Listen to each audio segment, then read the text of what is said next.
All right. Welcome once again. I think we'll go ahead and get started. And as others join us, they will join in the conversation. What we'll do is we'll kick it off with a quick introduction on our amazing um, panelist today, who is Colin. Essentially, it's a fireside chat, and we invite you to this fireside chat. I am so excited by this conversation because there's so much going on, and as you'll see, especially around the issues of diversity and what's impacting the industry, we know that so many of you will benefit from this. So we're going to do a quick introduction so you can understand who's sitting in this chair with you today, and then we'll get started.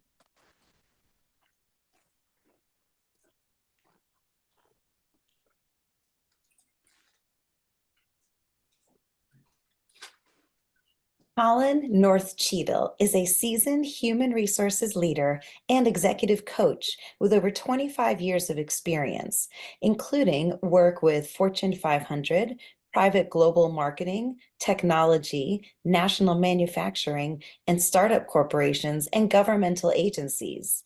From guiding foundational strategy in forming new business products and services, to leading strategic improvements to the collective experiences of people in the workplace, Colin has led transformational, diversity-centered organizational change at every stop of his career. His work with software engineers allowed him to gain a unique understanding of code requirements, front and back end architecture, and build languages. He also led impactful advancements in talent acquisition, learning and development, communications and marketing, and organizational design for the corporations he served. He has also guided corporate leadership through complex pre and post acquisition phases. Colin has established himself as a reputable leader in people operations strategy, change management, technology development, mobile app strategy, and organizational development. He has extensive experience with aiding executives and their teams alike in achieving their highest levels of production and performance for the betterment of the organization. His passion for people is what has always been the main ingredient in his professional accomplishments. Throughout his career, Colin has provided leadership to all levels of the organization. He has facilitated the creation of leadership development programs to bolster succession planning strategy and has aided executives in their efforts to align their desired outcomes to the overall organizational mission and vision. Colin has delivered multiple trainings and workshops throughout his career. Currently, he continues to impart his knowledge to students as an adjunct college university educator and has been doing so for over 19 years in the areas of organizational leadership, change dynamics, HR law, culture, and executive development. Colin is also an experienced consultant who founded Apex Consulting Group in 2005. Colin and his college sweetheart, Crystal, have two sons and a daughter, ages 29, 25, and 23. All right. All right. Welcome, everyone. We're so thrilled to have you join us today. You just had that bio, right? So what we're going to try and do is facilitate a conversation that we believe you'll all greatly benefit from. And to kick us off, I want to say two things. Keep the questions coming. This is a highly interactive discussion. We want to answer your questions, right? The purpose of these many learning opportunities that we have is so that you can learn, you can share, and that we can expound on whatever area you'd like Colin to go into details about. So, Colin, welcome. Thank you so much. And I don't know who that person was in the introduction, but he's pretty impressive. I don't know who that is. That is you. What an amazing background. So let's jump in, Colin. With such a background, right? We've had it. Your background spans government, for-profit, entrepreneurial ventures. Could you kick us off with a few milestones and experiences that have defined your professional journey? Sure, absolutely. And thanks for having me. It's an honor to be here with you and to just talk a little bit about my experiences and my journey. I think as I think back on my career, one of the most memorable milestones that I've had has been through my development and help of my colleagues and help of my business partners to be recognized by my leaders as a key contributor to their success and as a trusted business partner to kind of help them grow. And so what I believe in that experience has been probably, one of the most fortunate events for me, has been that, through this work, I've had the privilege of having people who have been both my sponsor and my advocate and really all three things, my sponsor, my advocate, and my mentor. And that's all housed in the same person. And so as I'm thinking back on my career, I think about starting my career in public industry, working very closely with business leaders in and around the Denver metropolitan area, working for the Mayor's Office of Workforce Development and working for the City and County of Denver. I did that for 13 years. And, in that time, I cut my teeth, I would say, in that experience and in those 13 years. But what I learned was, you have to know how to take a punch, and you have to know how to get back up from taking that punch because you're better for it. Playing the political game, understanding, the nuances of politics and, understanding how to navigate politics to get to a certain outcome that you're looking to get to has been very important for me. But making the shift from public into private industry, I would say, was a big milestone for me. It's a different way of doing business. It's a different way of business moves differently in private sector. And to have, a mentor slash sponsor kind of take me, kind of under his wing into the private sector when he left the public sector to become his first hire at Denver International Airport. That was a big, big step for me, right? Moving into really fully into the HR space and out of the organizational development space, as it were. So that has been really good for me. And since that time, I've been able to kind of repeat that cycle from public to private. But I would say the most memorable milestone for me is moving from public to private, and then moving back from private to public. I knew a little bit more going in. I like that. I want to tease that just a little bit. Talk about that transition. And I think the part that excites me the most is this mentor, sponsor, the ability to have somebody, as you're saying, watch you as a young person trying to navigate your way through, the workplace, and having a person that says, I see you, and Yeah. choosing to advocate for you and mold you.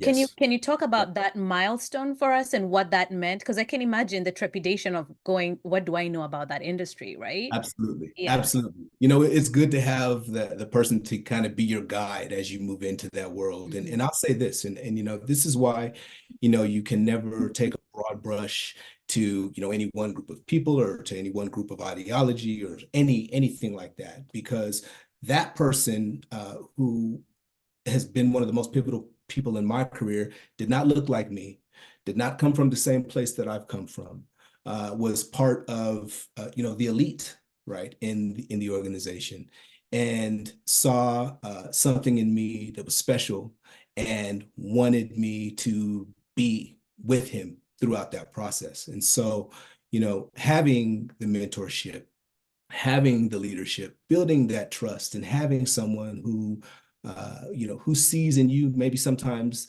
things that you don't see in yourself is critically important, because they help you to build that confidence, right? And so, our relationship continues today. We have worked in a couple different capacities for a couple different companies together, and we're always looking out for each other.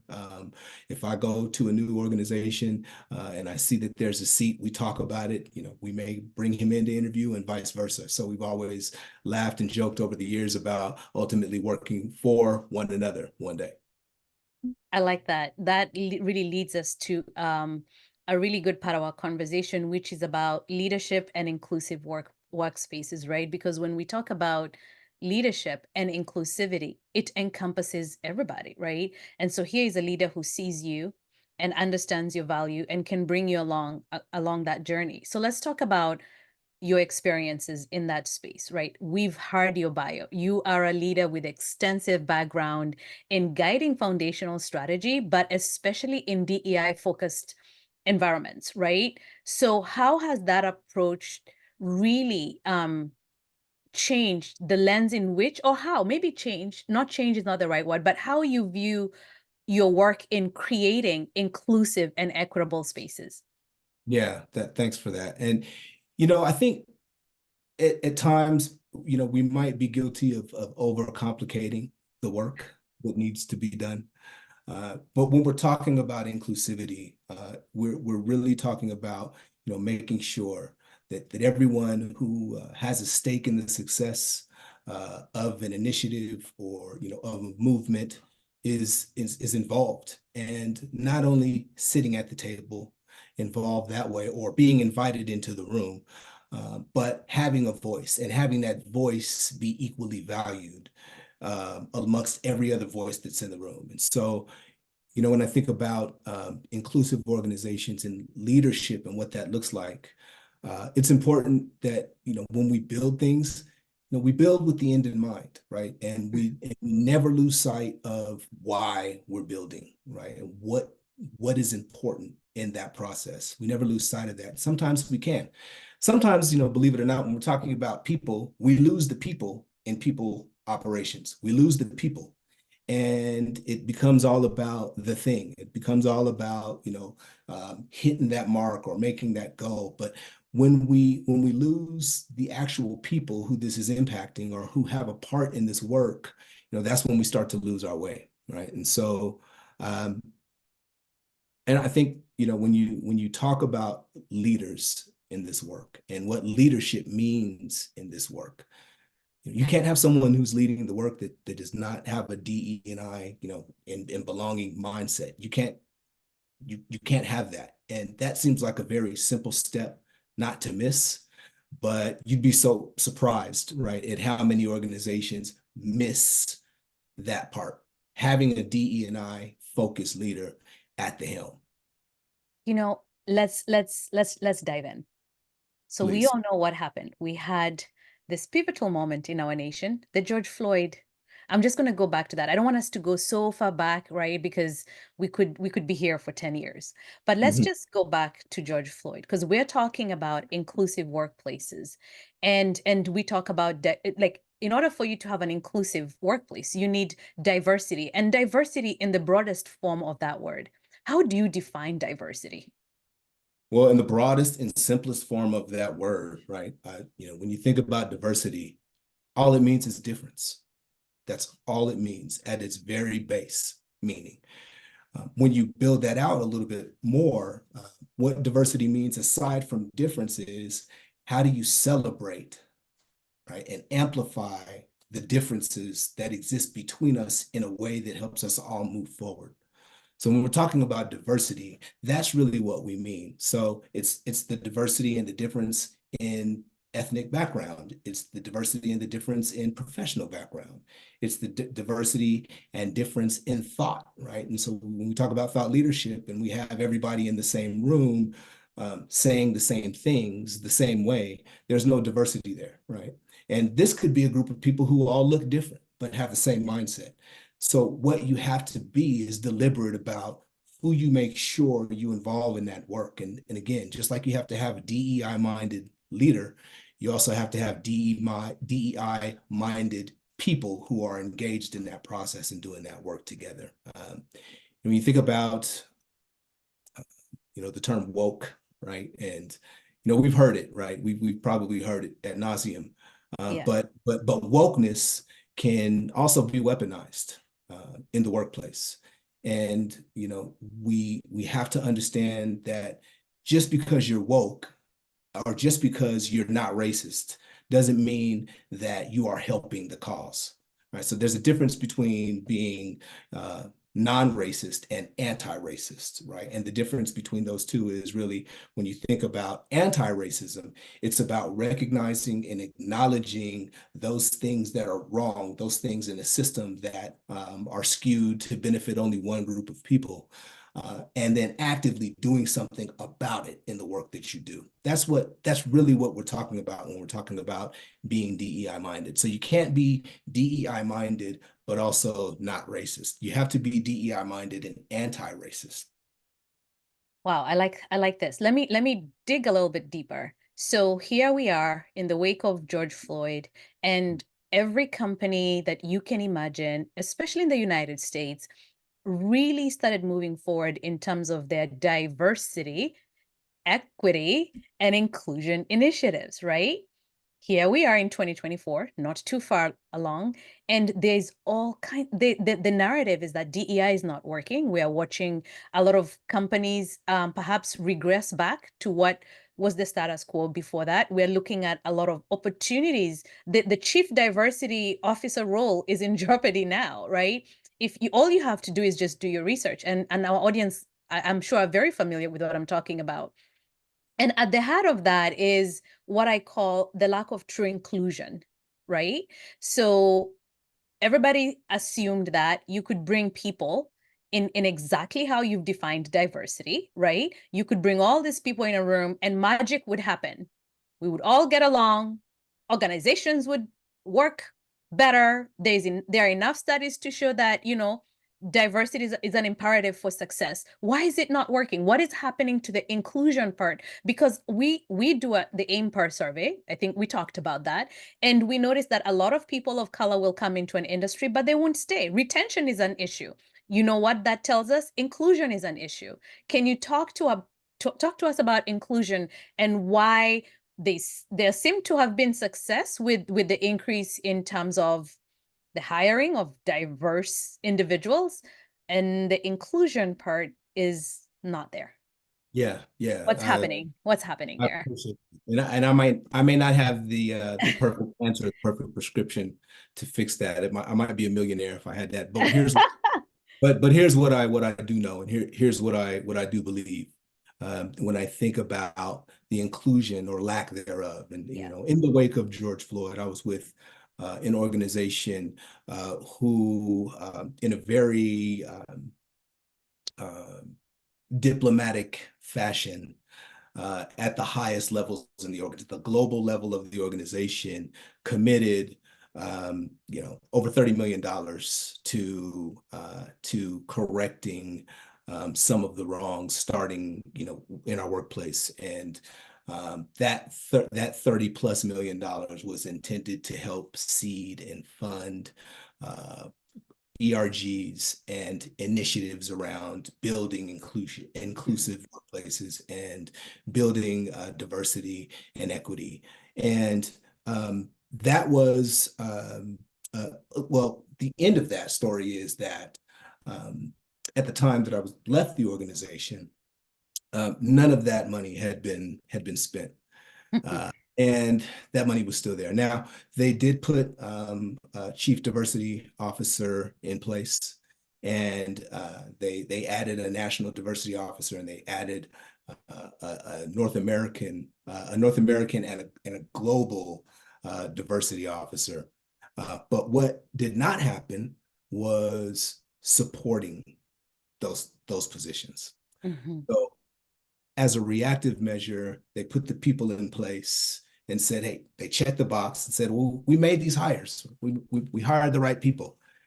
The work is done, and patted themselves on the back, when in reality, what then happened was a litany of promises were made that were not kept.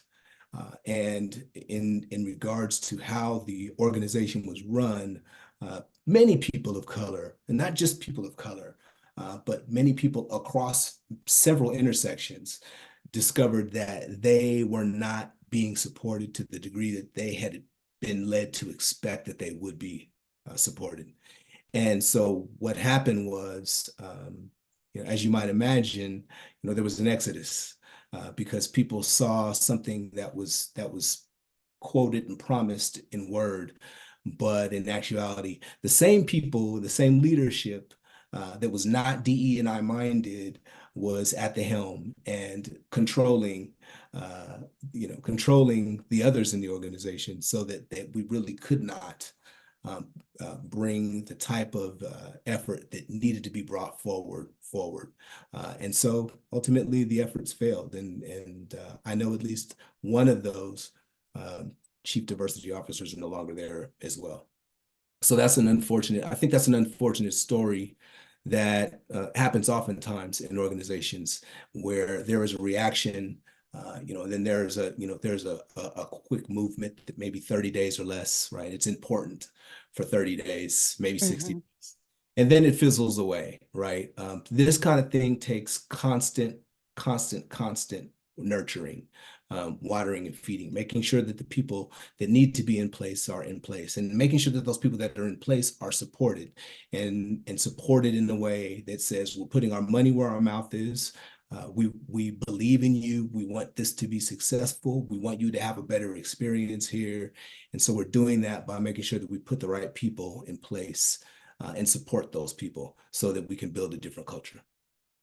Thank you so much. So, wow, I like that story because that, that could be a lot of organizations today, right? The work that it takes to become a truly inclusive workplace is not a one-time wonder. To really create that cultural change requires a lot of intentionality, a lot of training programs, creating safe spaces, right? Building trust, right? So as the cornerstone of how we do that. But as you rightly said, I think there's a lot of a band-aid approach and quick fixes and giving it to one person and assuming that person, right? And so here we are. So let's talk about this. This question leads me to coaching. Let's go into coaching. You do coaching. So I'm curious. I am, you're an executive coach. I am that CEO who allocated a lot of money. And I maybe I really want this thing to be successful. This is not just a PR press release that says this is what we're doing, right? So how do you incorporate principles of DE&I into coaching sessions that elevate individuals and teams to their highest levels of performance and production? Yeah, I appreciate that. When I think about executive coaching and the opportunity that I have when I'm doing that to engage with and connect with people, one of the things that I remember is that across kind of all of my client mix, right? I've had a diversity of clients, kind of from every end, from one end to the other end of the socioeconomic spectrum, businesses that did billions of dollars a year in revenue, to individuals, right? As my clients who were coachees of mine as an executive coach, who were inside of an organization that might not have been that big, but they were doing really, really big, strong, and powerful things. As an executive coach, one of the things that I have the privilege of doing is challenging my leaders. And it doesn't matter what seat they're in. If they've called me in and asked me to take a close look at their operations and maybe why they're struggling or what's going on, then in my mind, they've given me the green light to hold them accountable. And Right. so as a consultant, and as an executive coach, that's kind of what you have to be willing to do. You have to be willing to have the difficult conversations with leaders who may have never had a difficult conversation in their career because everyone catered to them and everyone made sure that they were comfortable, quote unquote comfortable. Mhm, mhm. And so I think this work lends itself into the DE&I realm as well. Oftentimes, we run into struggles in this work, whether I'm acting in the role of an internal consultant with Comcast or on my own. The same dynamics are at play, and those dynamics are: is there an environment? Is there a culture that is resistant to being held accountable, or are you operating inside of a culture that wants to be held accountable and is comfortable being made uncomfortable? So when you're in these situations and when you're consulting, or at least for me, when I'm consulting, you have to be willing to lean into that. You have to be willing to challenge leaders around their diversity makeup. You have to be willing to, ask for and present data, and you have to kind of let that data be what kind of has your front and your back, if you will. It kind of leads you into the conversation, and then it also has your back after that work is done.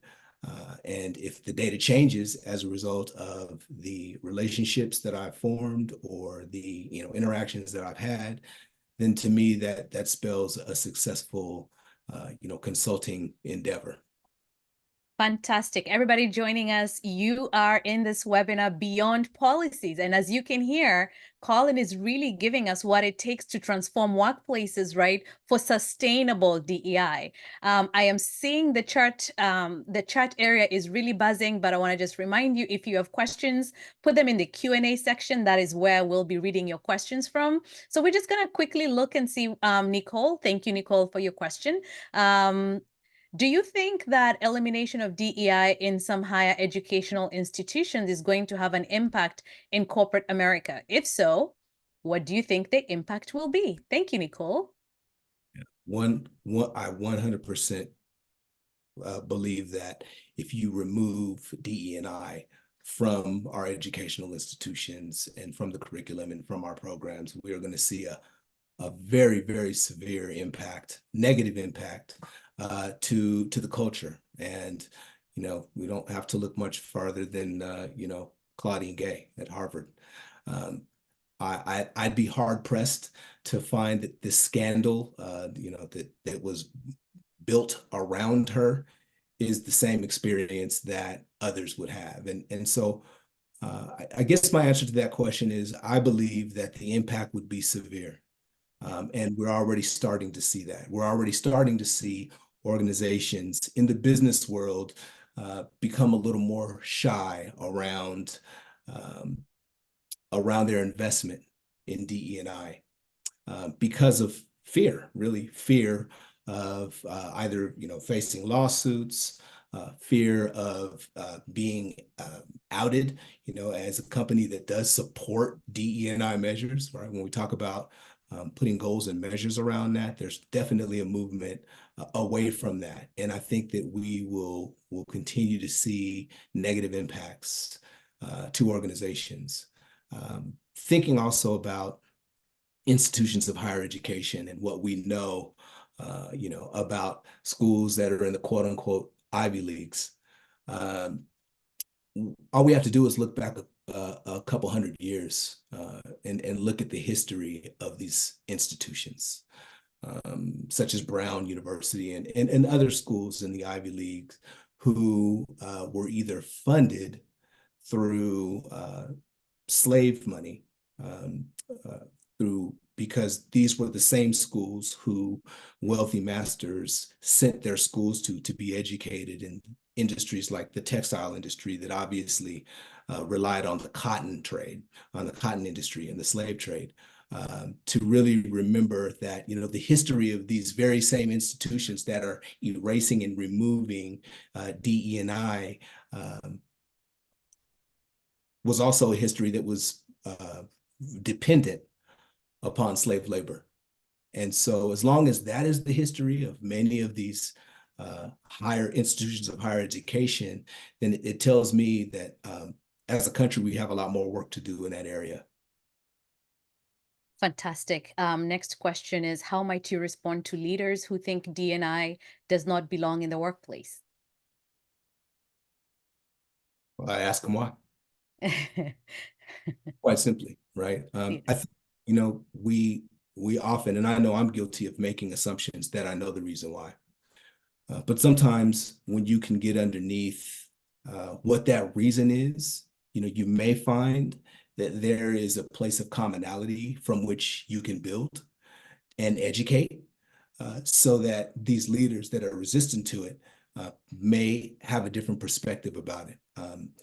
There have been, I'm sure, leaders who have, been burned in one way or another. And because of being burned in one way or another, either politically or, within their leadership in the organization, they kind of take a broad brush because they may have had a bad experience related to, these programs. And so dismiss them all, right, in their entirety, as opposed to really, really trying to kind of get underneath what those ideas are, what the ideologies are that they're opposed to, and having a healthy conversation about why they feel that way. And so we have to be willing to do that, particularly with leaders who have this kind of a negative orientation to DE&I programs and the like. We have to, build a bridge and have a conversation. I really like that. I really like the don't make assumptions point because we tend to. I mean, when don't make assumptions from a place of hurt and disappointment, right? Make them from a place of inquiry, and I think that that can really help with bridging the gap. Keep the questions coming. We do see them. A lot of them are going.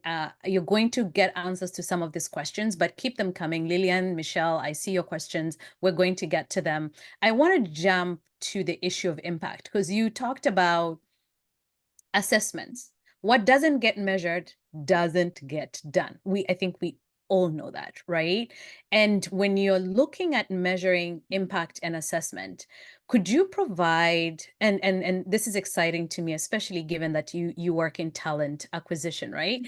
How could you provide specific examples of impactful advancements in the talent acquisitions and also in learning and development because you have that background, and how DE&I could benefit these organizations? Like, what are we, I mean, and I'm kind of convoluting here. What could they learn in terms of DE&I that goes beyond this cursory, let's check the boxes, right? How many men do we have? How many women do we have? How many, whatever measures they need to change. But when you're looking at it from a DE&I perspective, how can we change that hiring, recruitment, talent acquisition process?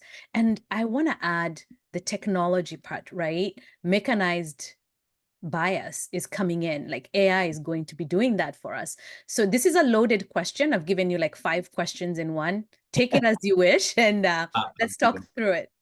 Yeah, I'm reminded of, the reality, right, of bots and, Yes. what bots are programmed to find or not find, right?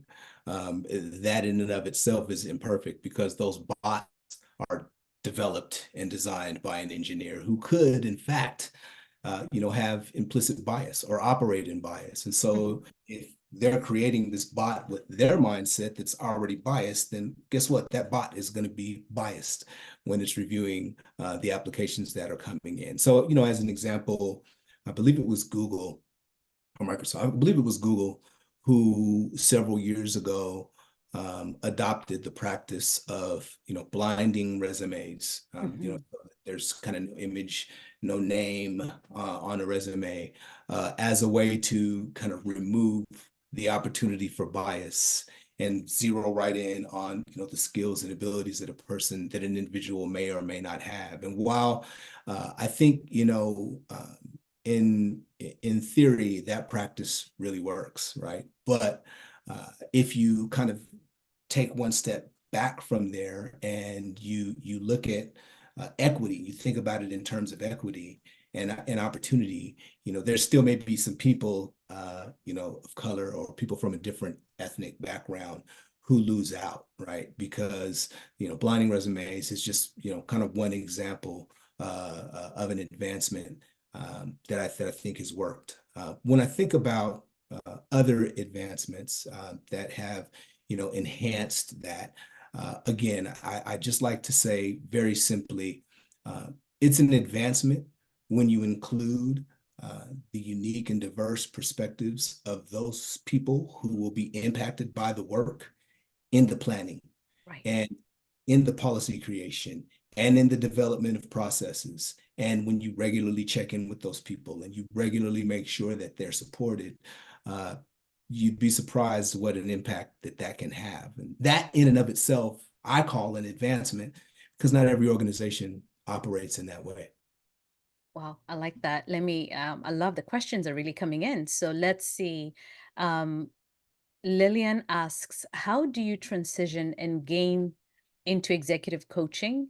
I find that many of us that challenge leaders with their DEI approach get challenged back into some sort of dicey conversation, and that I've seen impact some individuals' progress.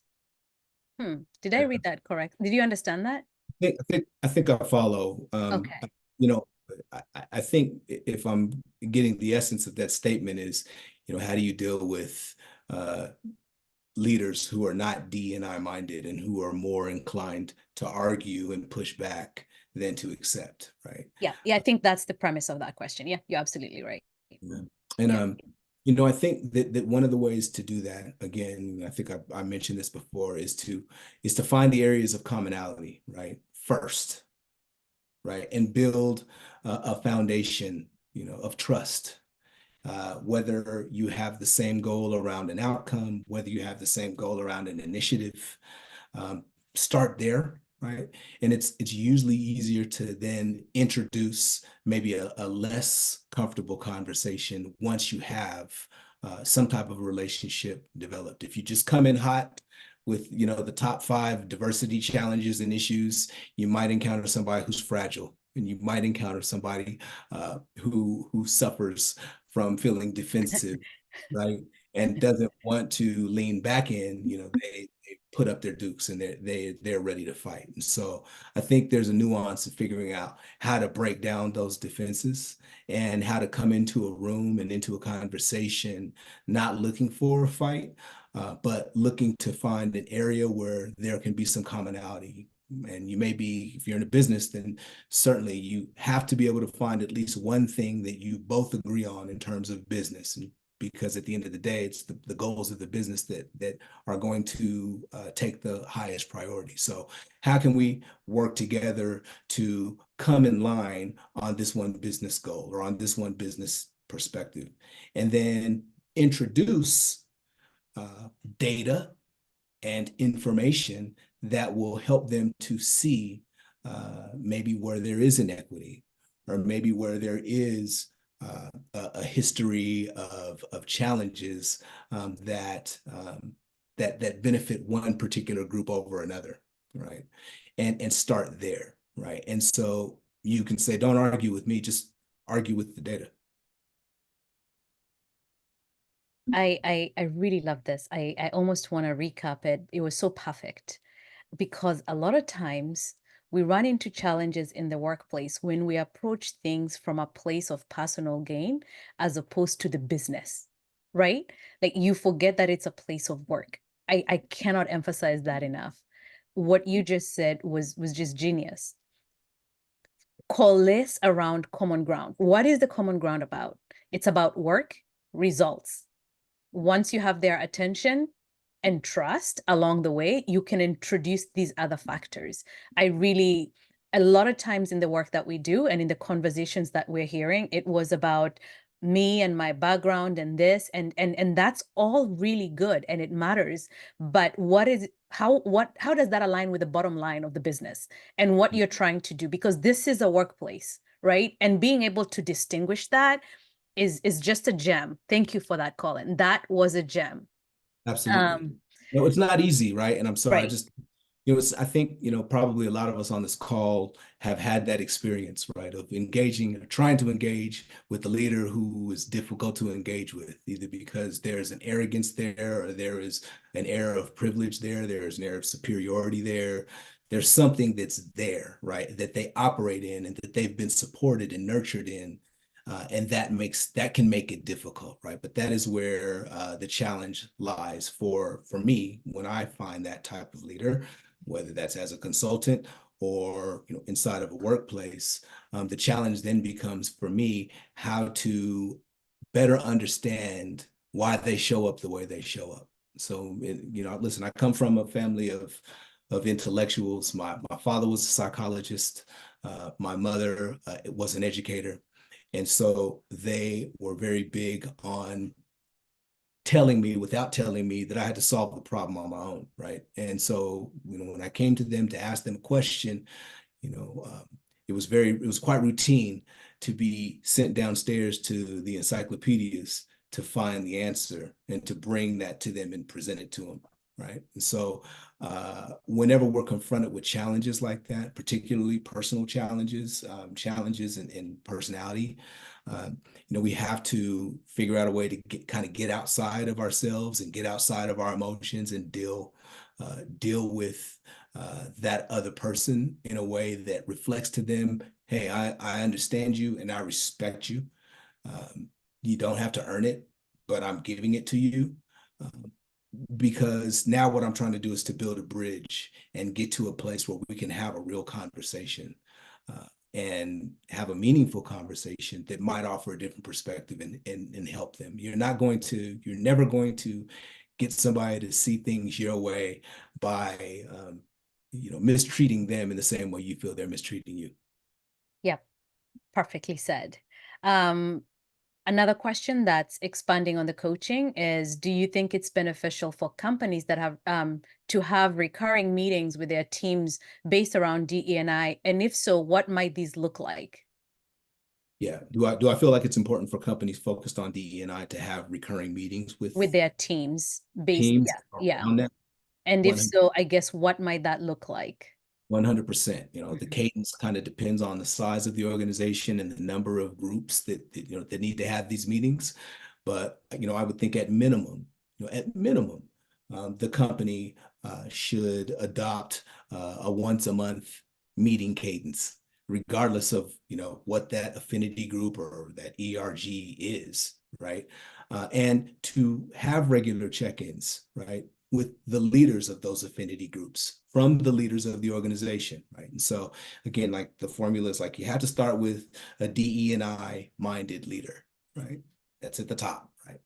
And you have to have DE&I minded leaders who are leading these ERGs and affinity groups and aren't just there kind of as placeholders or there to take up a seat or there to pad their resume and say, I'm the head of this ERG, right? You have to have people who are really invested in that work.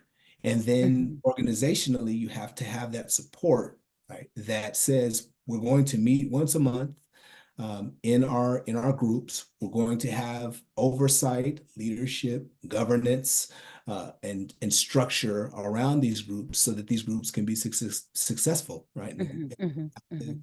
You have to build in opportunities to have those monthly check-ins. But the leaders of these groups have to know that they're supported, and they have to know that organizational leaders have their back. And if they don't know that, then the groups are going to fail, or those monthly meetings are going to be empty meetings. Yep, that's very true. Yeah, so much I could say about that. We have we have Yes. a great follow-up question that is asking, and to whoever asked these questions, keep an eye on the chat because this is going to be addressed very shortly. This is about, articles or books that you can recommend, and so we will put those in the chat. Colin was ahead of the game and gave us those books and articles. So just keep an eye on the chat and Amy will be posting those. Thank you for asking that. I see she's already doing that. So take a look at those resources and thank you for that question.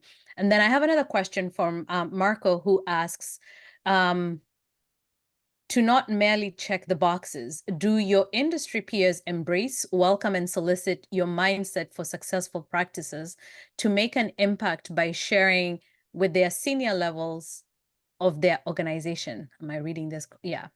Thank you again for your time. So I guess, do people solicit your ideas, your input, and then are they able to share that with their senior leadership? Yeah. Yeah, I guess in my small pocket, right, and I'm just coming kind of from the workplace that I'm currently in.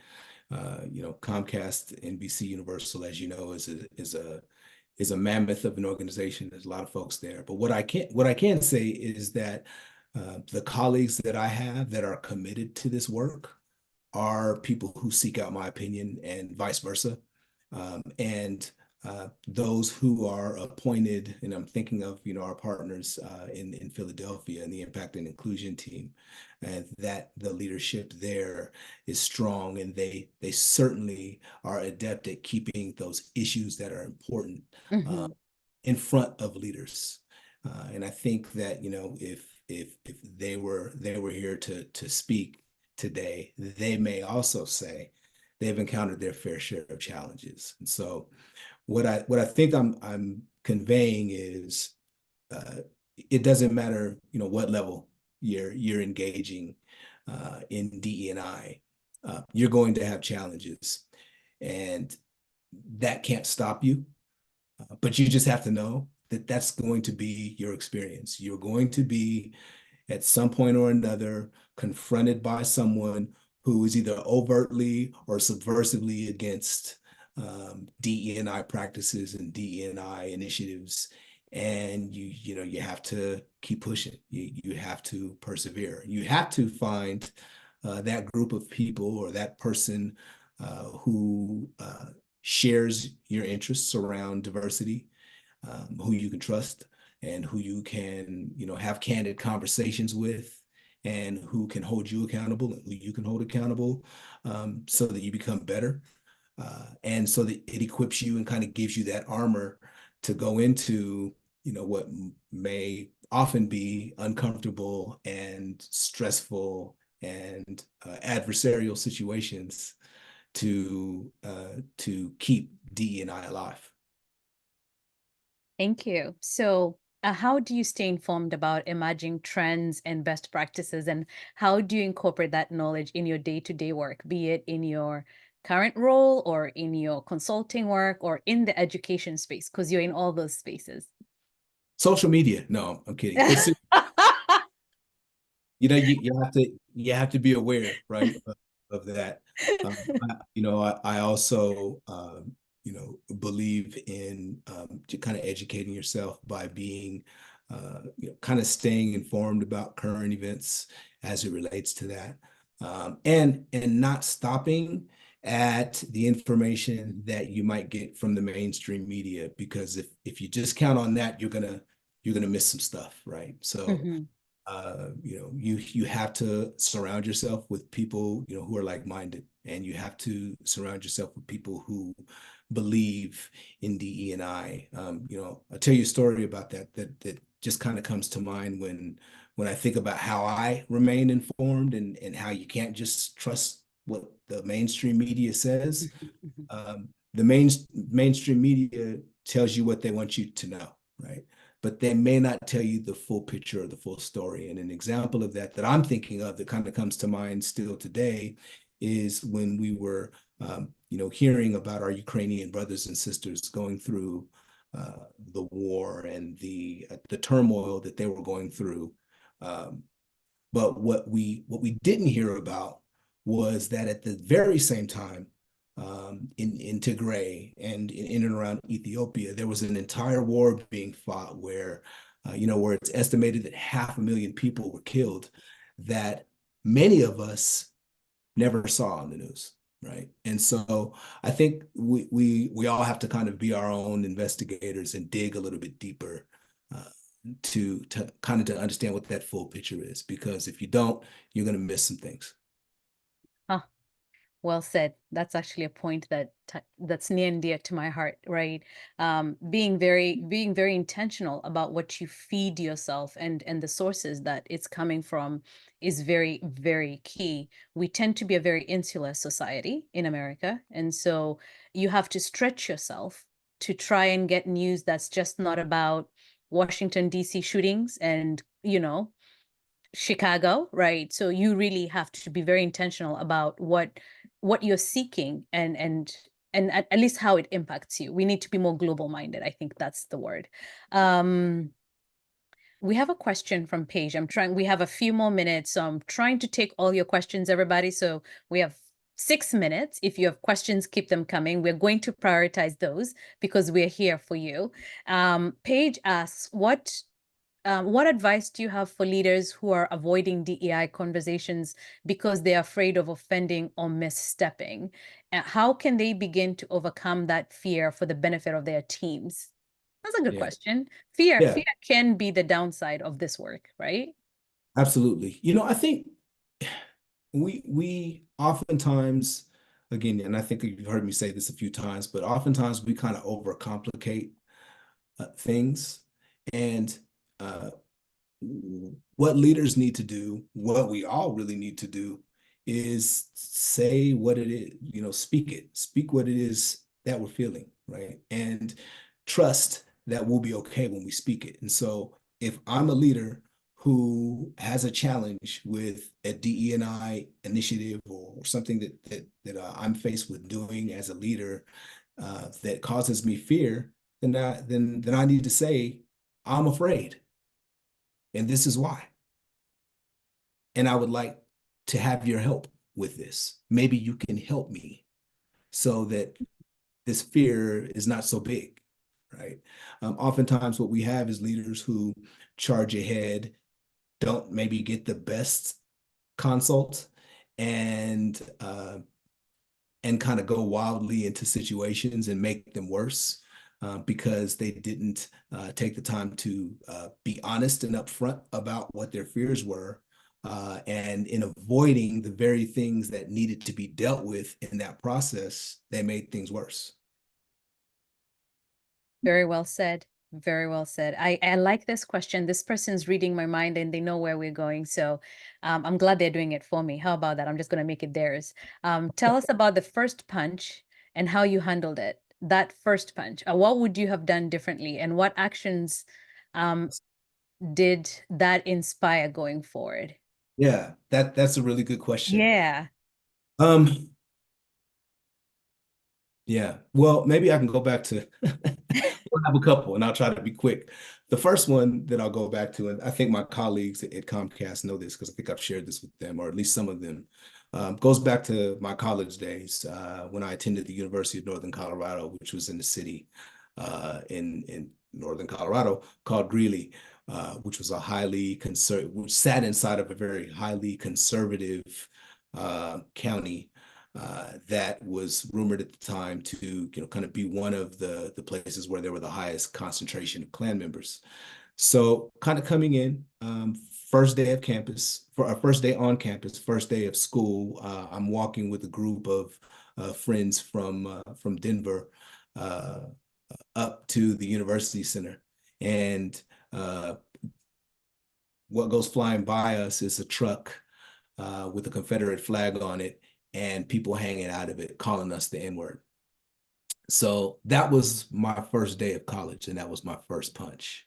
I think, another punch that happened, I remember first semester, English composition class, turning in a paper to my white instructor, to my white professor. I was pretty happy about it. I was pretty proud of it. I wrote it on Huey P. Newton, Mm. and I got the paper back from her, and she gave me a C- on the paper, but she gave people the opportunity to rewrite the paper. So I went to the university, to the graduate assistants to get help with my paper and had them review my paper. And when they reviewed the paper, they found nothing wrong with the paper. And so I went back and I turned the same paper in to the same professor. And this time I think I got a B plus on the paper. And at the bottom of the paper, she said, "Nice work. Doesn't look like you're writing." I'm 17 years old, just started college. I didn't really understand the gravity of what had just been said to me. But I certainly know that was a punch. And I overcame that by continuing to work hard and by graduating. I mean, that was probably the biggest,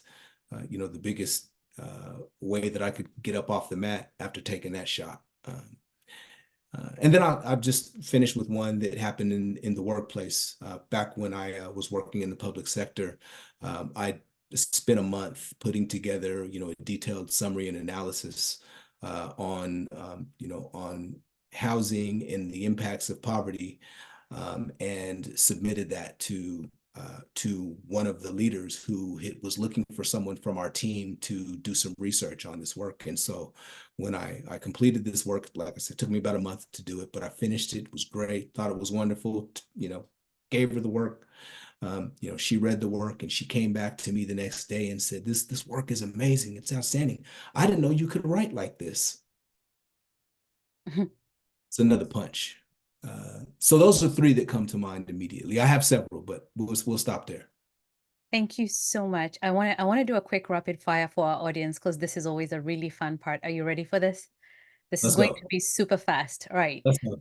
All right. One to go. What's one skill that every executive should possess? Listening. How do you handle disagreements or conflicts within your team? Through being humble. and listening with the intent to understand. How do you approach risk management in your decision-making process? Uh, okay, I said here, let's see. By taking the time that's required, however long that takes, to make sure that you thoroughly understand the potential impacts that your negligence could have on you. Oh, wow. Okay.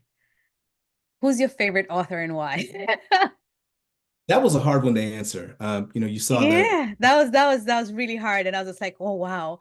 yeah, But Dr. Naeem Akbar is definitely one of them. He's a Black psychologist. My father was a psychologist who, experienced a great deal of institutional and overt racism while pursuing his PhD in Nebraska, of all places. mm, So I appreciate his writing style. I appreciate how he can take complex things and make them very simple. And I appreciate how in his writing, he can champion the cause of African American men and women without belittling other cultures and religions. awesome. What's your favorite song and why? Song that was playing. I'm so happy you all played. We wanted to surprise you with that one. And Jesus, Jesus, Children of America by Stevie Wonder. Really, anything that comes out of his mouth, almost anything that comes out of his mouth, I love. But by far, he's amazing, and there's so many Stevie Wonder songs that are great. But that's definitely probably on the top of my list. awesome. Who's your favorite comedian and why? I mean, is this even like? Is there anybody who has Richard Pryor? Like who else? Who else All could right. We could mention many others, but thank you, Richard Pryor. there? Awesome. Oh my goodness. Everybody who's taken the amazing 60 minutes of your lives to join us today for this wonderful and insightful conversation. Thank you for being with us. Colin, thank you so much for the gift of your time, for sharing your talents with us. These were such broad topics. I think we could have done a 5-hour session together. Hopefully, we've scratched the surface. We've helped a few people. And for everybody who gave us your time, thank you. Join us next month for another wonderful conversation. Colin, what a pleasure. Is there a question I should have asked you that I didn't? I think you hit it all. Thank you so much. This has been fun. Thank you. Thanks, everyone. Until next time. Ta-da.